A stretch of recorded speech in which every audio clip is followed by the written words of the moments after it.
ഈ ഓണം എങ്ങനെയാണ് സർക്കാർ കൈകാര്യം ചെയ്യുന്നത് നിങ്ങൾ കണ്ടില്ലേ? എല്ലാ ആവശ്യങ്ങൾക്കും പണം കൊടുത്ത് വിലക്കയറ്റം നിയന്ത്രിച്ച്. ആര് നിയന്ത്രിച്ചു സതീശേട്ടാ? എവിടെ നിയന്ത്രിക്കുന്നത്? എപ്പോഴാണ് നിങ്ങൾ വില നിയന്ത്രിച്ചത്? ഒന്ന് പറഞ്ഞേരി. നിങ്ങൾ ആകെ വില കുറച്ച് ഒരേ ഒരു സാധനം വീര്യം കുറഞ്ഞ മദ്യത്തിനാണ്. അല്ലാണ്ട് ഇവിടെ ഏതെങ്കിലും സാധനത്തിന് വില കുറഞ്ഞില്ല. 45 റുപ്യക്ക് കിട്ടിയിരുന്ന ശർക്കര ഇപ്പൊ കിട്ടുന്ന 75 റുപ്യക്കാണ്. 40 റുപ്യക്ക് കിട്ടുന്ന പഞ്ചസാര ഇപ്പൊ കിട്ടുന്ന 72 റുപ്യക്ക്.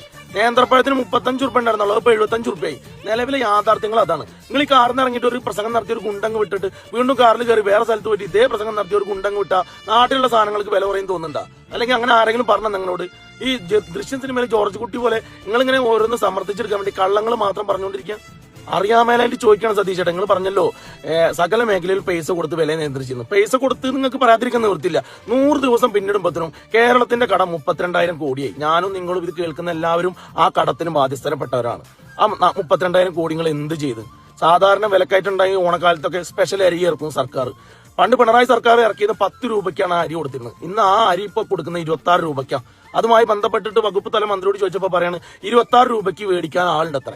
അതാണോ പൊന്നാര സതീശേട്ടാ നിങ്ങളെ വില നിയന്ത്രിക്കല്? ഇങ്ങനെയാണോ വില നിയന്ത്രിക്കുക? കഴിവില്ലെങ്കിൽ അത് പറയണോ സതീശേട്ടാ? അല്ലെങ്കിൽ അത് ജനങ്ങൾക്ക് ബോധ്യപ്പെടും.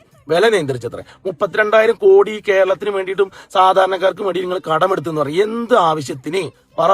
പ്രവാസി പെൻഷൻ മുടങ്ങിയിട്ട് മാസങ്ങളോളായി. ഈ സ്ത്രീകൾക്കും വീട്ടമ്മമാർക്കും ഒരു 1000 രൂപ പെൻഷൻ കൊടുത്തിരുന്നത് നിർത്തലാക്കി. പിന്നെ എന്തിനാണ് നിങ്ങൾ ഈ കടമെടുത്തിട്ടുള്ളത്? ലൈഫ് മിഷൻ പദ്ധതി പ്രകാരം 4 ലക്ഷം കിട്ടിയിരുന്നത് ഇപ്പൊ 3 ലക്ഷം കിട്ടുന്നത്. അത് കിട്ടി തുടങ്ങിയിട്ടില്ല, കിട്ടുന്നു പറയുന്നുണ്ട്. സ്വകാര്യ കമ്പനിക്ക് വെറുതെ 1500 രൂപയ്ക്ക് മണൽ കൊടുത്തിരുന്നത് ഇപ്പൊ സ്വകാര്യ മേഖലയ്ക്ക് വെറുതെ എഴുതി കൊടുത്തു, നിങ്ങൾ ഇഷ്ടം പോലെ മണൽ എടുത്തോളി എന്ന് പറഞ്ഞിട്ട്.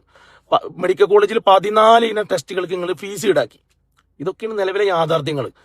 ദൂരത്ത് കുറയ്ക്കാൻ വേണ്ടിയിട്ട് നിങ്ങൾ KSRTCയിൽ യാത്ര ചെയ്യണമെന്നൊക്കെ പ്രഖ്യാപനം വന്ന് നിങ്ങളെ സ്വന്തം അമാശഫലം കാണാൻ നിങ്ങൾ ഹെലികോപ്റ്ററിലും പോവുക. ഇതൊക്കെയാണ് നിലവിലെ കഥകൾ ഇവിടുത്തെ. എന്നിട്ട് മയക്ക കെട്ടി പ്രസംഗിക്കുക, സ്വന്തം കഴിവില്ലായ്മേനെ മറികടക്കാൻ വേണ്ടിയിട്ട് മയക്ക കെട്ടി കള്ളങ്ങൾ പറയാ. സപ്ലൈകോ വഴി ഈ UDF സർക്കാർ ഓണം അങ്ങോട്ട് തലയെക്കൂടെ മറിച്ച് കഷ്ടത്തുകൂടെ കൊണ്ടുപോയി പറയും. എന്ത് തള്ളി മറിക്കാനാണ്? കഴിഞ്ഞ പിണറായി സർക്കാർ ഭരിക്കുന്ന സമയത്ത് 386 കോടിയാണ് സപ്ലൈകോ വഴി വരുമാനം ഉണ്ടായിരുന്നത്. ഇപ്പൊ ഇവർക്ക് ആകെ 200 കോടി ആയിട്ടുള്ളൂ. അപ്പുറത്തിന് അങ്ങ് തള്ളാണ്, തള്ളി മറിക്കുക. അല്ലാണ്ട് കഴിവില്ലല്ലോ ഇവർക്ക്. കഴിവുകൊണ്ട് ഇവരൊന്നും മറികടക്കാൻ നോക്കില്ല, ഇവർ കള്ളം കൊണ്ട് മറികടക്കാനാണ് നോക്കുക. എന്തിനാണ് സതീശേട്ടാ നിങ്ങൾ ഇങ്ങനെ കള്ളം പറയുന്നത്? വല്ലാത്തൊരു ചെങ്ങായനട്ടങ്ങൾ. സകല മേഖലയും പൈസ കൊടുത്ത് വില നിയന്ത്രിച്ച് ഏപ്പെട്ട സമയ സന്ദർഭം കിട്ടുമ്പോൾ വീട്ടിലെ ഭാര്യനെയും മോളായിട്ടൊന്ന് റോഡിലിറങ്ങിയിട്ട് എന്തെങ്കിലും ഒരു 500 രൂപയ്ക്ക് സാധനം മേടിച്ചു നോക്ക് സതീശേട്ടാ. അപ്പൊ അറിയാം അതിനെങ്ങനെ അമ്മാശപ്പനം കാണാൻ ഹെലികോപ്റ്ററിൽ പോകണം. നിങ്ങൾ റോഡിലിറങ്ങിയിട്ട് സാധനം മേടിക്കൂല്ലേ? അല്ല കഥേ.